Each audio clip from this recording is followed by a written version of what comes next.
Nagpapatuloy pa rin ang ipinapatayong tatlong palapag na building na kung saan pagmamayari naman ni dating Provincial Board Member Dr. Rodrigo Escudero sa National Highway Uptown Crossing Midsayap, Cotabato. Sa natanggap na impormasyon ng 101 Balita ngayon na mula sa isang hindi nagpakilalang source na may letter of issuance ng DPWH para sa revocation naman ng naturang construction. Pinuntahan naman ng 101 Balita ngayon na ang District Engineer ng Department of Public Works and Highways, Engineer Doroteo Ines, at sinabi na nirevoke nila ang naturang permit dahil na rin sa may mga conditions at panuntunan naman ng DPWH na hindi sinunod katulad ng pagsara ng kanal sa tabi ng daan ng pamunuan ni Dr. Escudero.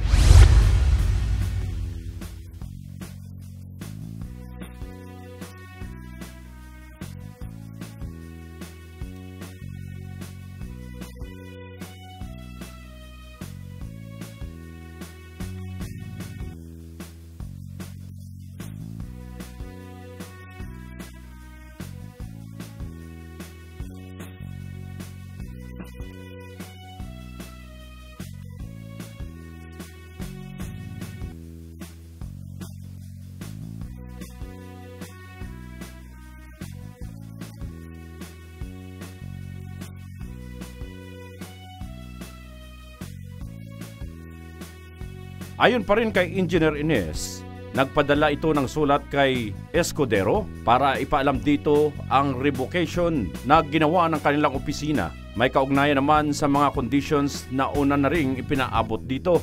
Kapansin-pansin din na naging delikado na ang lugar sa safety ng mga commuters o pasahero sa mga pampublikong sasakyan dahil na rin marami na ang naiulat na paulit-ulit nang may mga nangyayaring aksidente sa lugar dahil sa mga tambak na buhangin at iba pang gamit sa construction site. Patuloy din ang kanilang investigasyon sa naturang problema dahil magkaiba naman ang assessment ng kanilang opisina sa ginawang survey naman ng DPWH Regional Office. Nagpasalamat din si Ines sa lahat ng mga tao sa 1st District ng North Cotabato sa pag-intindi sa kanila sa mga project implementation nito, lalong-lalo na ang 4 lanes na sa kasalukuyang ginagawa o sa inisyatibo naman ni Congressman Sacdalan.